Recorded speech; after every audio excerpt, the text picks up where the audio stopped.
सन 1659 अफजल खान शिवाजी महाराजांवर चालून आला होता। स्वराज्यासाठी हे त्या काळी सर्वात मोठं संकट होतं।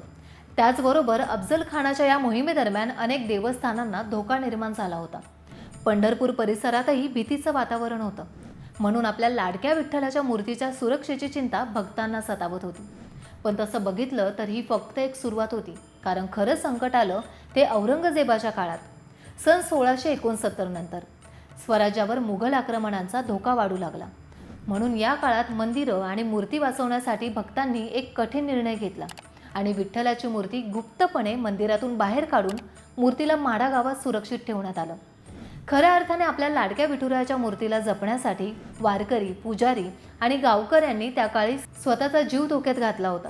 पण संकट अजून संपली नव्हती, कारण काही ऐतिहासिक उल्लेखांनुसार सन 1675 मध्ये विठ्ठलाची मूर्ती चोरीला गेली होती असा उल्लेखही आपल्याला सापडतो। त्यानंतर खंडणी देऊन ही मूर्ती परत आणण्यात आल्याचं वर्णन काही स्रोतांमध्ये आपल्याला आढळतं। सन 1695 मध्ये तर औरंगजेबाची छावणी पंढरपूर जवळ पोहोचल्यानंतर पुन्हा एकदा विठुरायाच्या मूर्तीला सुरक्षित स्थळी हलवण्यात आलं। त्यानंतर काही वर्ष विठुरायाची मूर्ती मंदिराबाहेर राहिली, पण तरी पण एक गोष्ट मात्र बदलली नाही, ती म्हणजे भक्तांची श्रद्धा। विठ्ठलाच्या प्रेमात अखंड बुडालेल्या भक्तांनी अखेर सन 1715 मध्ये पुन्हा विठ्ठलाच्या मूर्तीची पंढरपूर मंदिरात प्रतिष्ठापना केली। यानंतर स्वराज्याचा भगवा ध्वज हळूहळू संपूर्ण भारतात डौलाने फडकू लागला आणि ज्यांनी ज्यांनी या भूमीच्या श्रद्धेवर आघात करण्याचा प्रयत्न केला त्यांची साम्राज्य काळाच्या ओघात नष्ट झाली।